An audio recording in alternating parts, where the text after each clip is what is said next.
This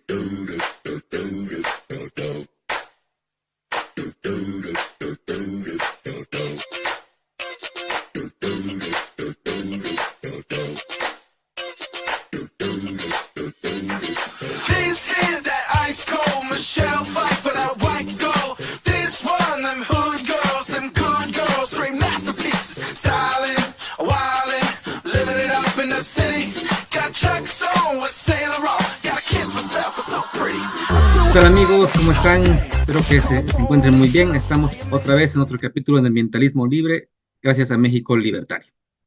Y bueno, últimamente estaba viendo a muchos colegas de la biología, ecología, de todas las ciencias o ingenierías que se dedican al cuidado del ambiente, cómo tienen una total falta de conocimiento de lo que es la economía. Y piensan que la biología es una cosa muy diferente a la economía. Ya en varias ocasiones aquí hemos visto cómo se asemejan estas dos ciencias y cómo pueden ser incluso lo mismo. Hace un tiempo hablamos del orden espontáneo y cómo este se da a nivel molecular, a nivel celular y a nivel de humanidad, como población humana, ¿no? Pasando por todo lo que hay al medio. Entonces, ahora, más que profundizar en el fenómeno mismo del orden espontáneo que fue en aquella ocasión, vamos a ver un poco de la historia de cómo los principales científicos y autores de estas dos ciencias han tenido mucho que ver uno con el otro, ¿ok? Y principalmente dejar muy claro que estos fenómenos no son de arriba hacia abajo, como el Estado quiere hacer ver las cosas. Hemos visto en muchas ocasiones como el Estado, aunque tenga las mejores intenciones, no tiene la información necesaria para llevar a cabo soluciones tan complejas como es el controlar o querer entender la humanidad en sí. Entonces, estas transformaciones, estos fenómenos son de abajo para arriba. Comienza desde la célula, comienza desde los genomas. Hemos visto también en una ocasión a Richard Dawkins en su libro El gen egoísta y cómo este gen de alguna manera manipula, somos títeres del gen para que este se preserve en el tiempo. Obviamente al manejar al humano, maneja a la humanidad de alguna manera. Entonces, tenemos que citar a fuerzas al padre de la biología, que muchos dirán que tal vez no es él, pero para mí y para muchos colegas lo es, Charles Darwin. Él se inspiró mucho en economistas de su época para escribir lo que escribió. Por ejemplo, para 1829 él estaba en Cambridge y él mismo dice textualmente, mis estudios consisten en Adam Smith y Locke. O sea, él tenía que estudiar eso, era parte de su día a día.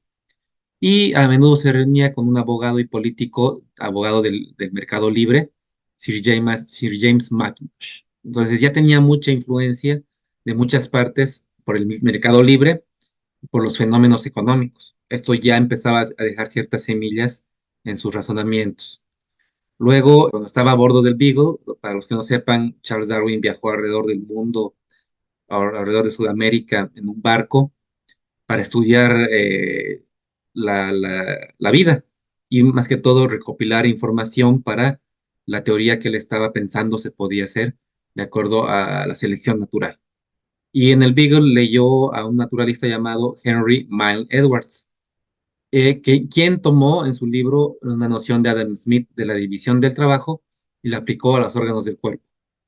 Pone textualmente Charles Darwin, la ventaja de la diversificación en los habitantes de una misma región es, de hecho, la misma que la división fisiológica del trabajo en los órganos de un mismo cuerpo individual, tema también dilucidado por este señor Milne Edwards.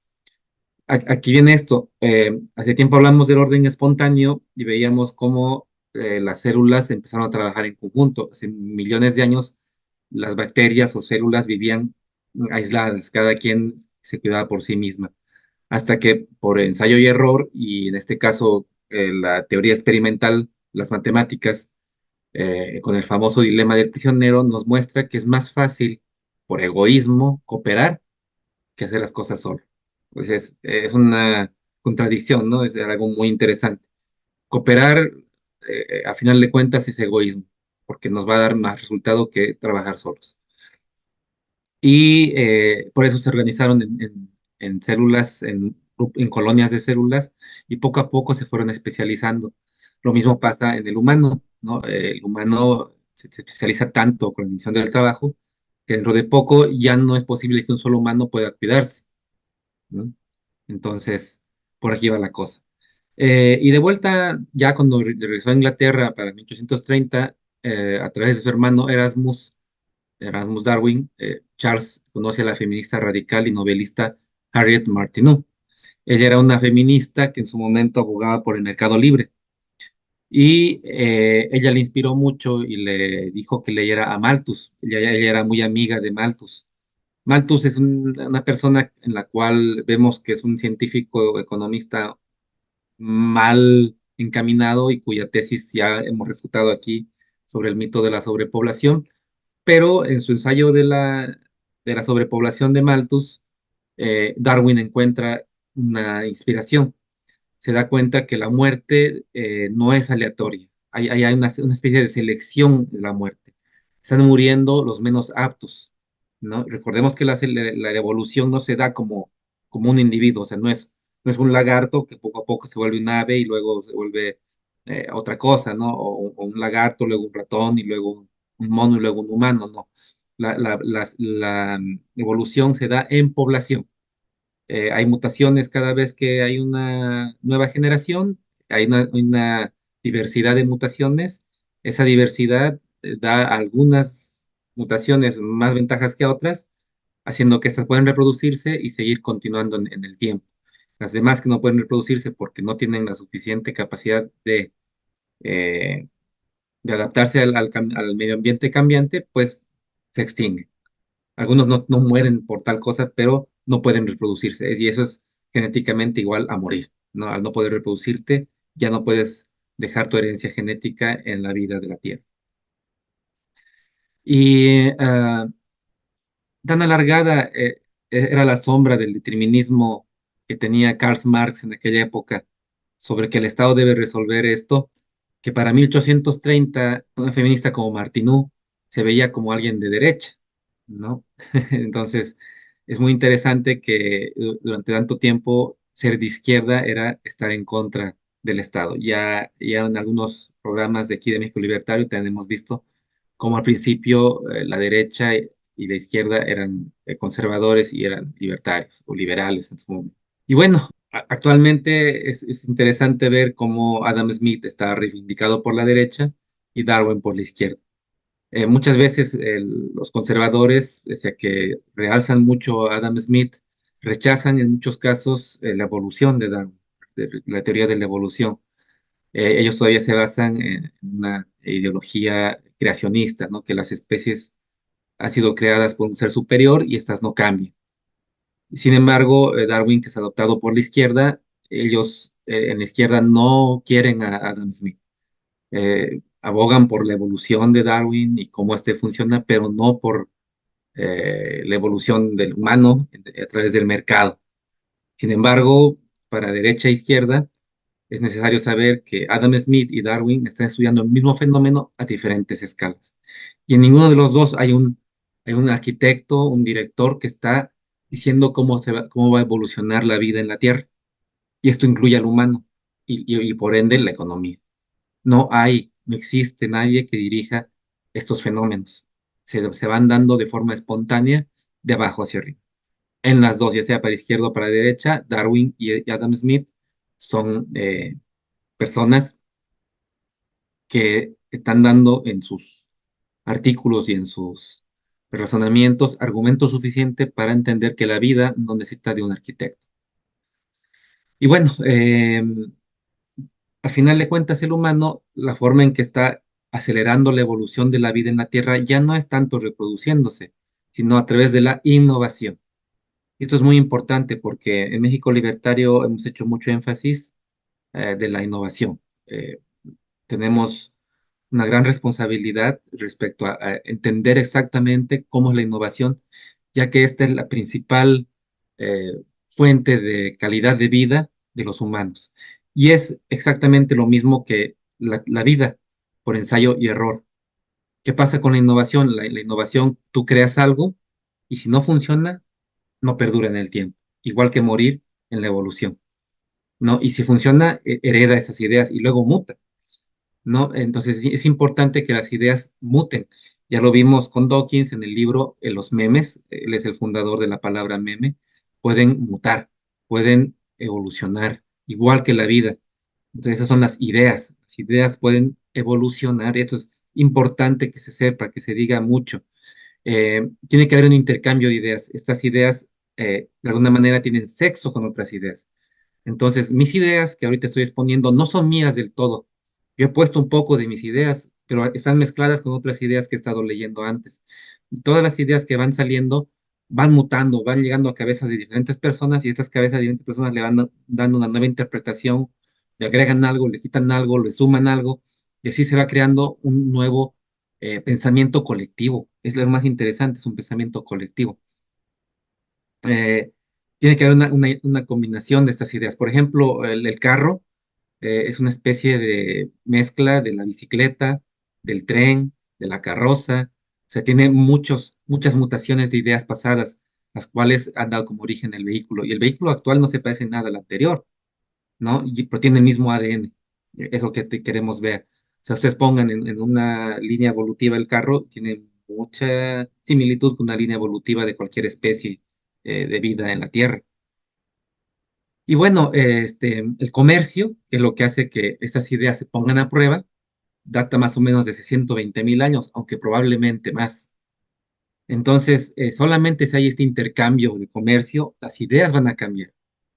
Y las poblaciones densas, por ejemplo, muy densas y muy pequeñas, no consiguen esto. Tiene que haber una población dispersada, grande.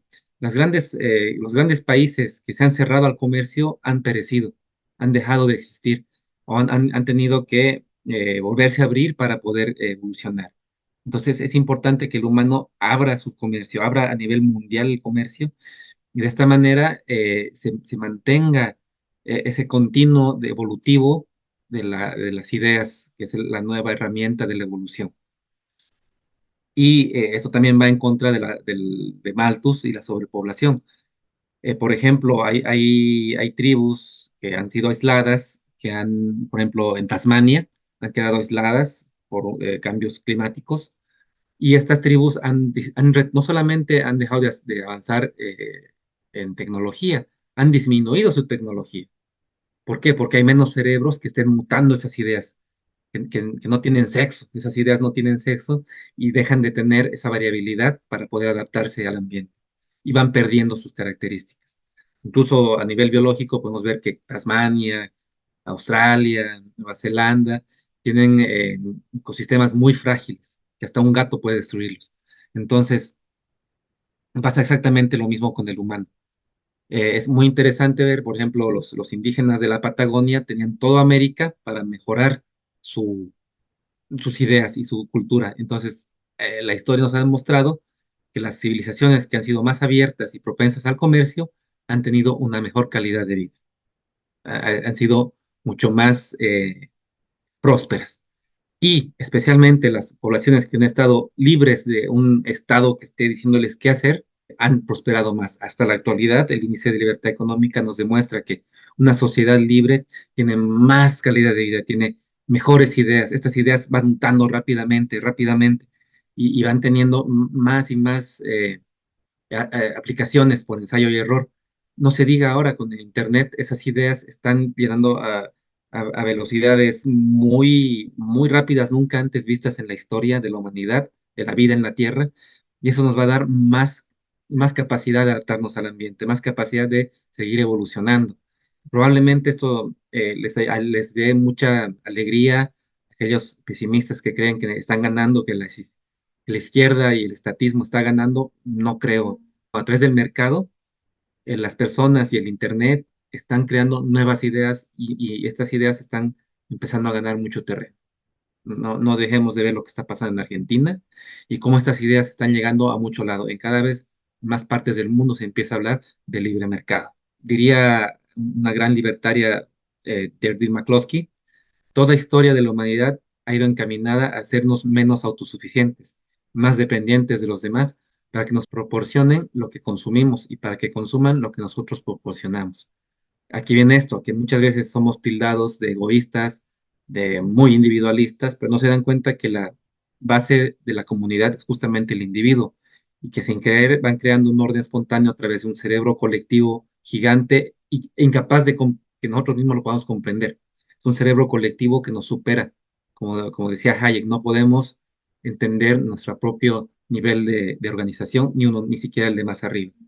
Entonces es importante que esto quede muy bien recalcado en el cerebro de las personas y los que se dedican a defender las ideas de la libertad, justamente para que no se dejen engañar con ese relato de que la ecología y la economía están peleadas, que el humano es una cosa completamente ajena al planeta Tierra, cuando realmente simplemente es un fenómeno que se da a nivel celular, que se va a expresar a un nivel mucho más alto, al punto de que podemos llegar a otros planetas.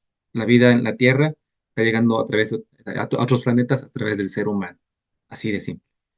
Y pues nada, espero que esto les ayude. Voy a poner el artículo en el cual viene la historia de estos personajes. El autor es Matt Ridley. Pues voy a poner el enlace aquí para que puedan estudiar un poco más y tiene un libro que habla de esto. Entonces, el libro se llama The Evolution of Everything, How Ideas Emerge. Entonces, me dicen qué les parece y si tienen alguna duda o algo, aquí estamos con gusto para responderles. Muchas gracias por su atención y nos estamos viendo pronto. Hasta luego.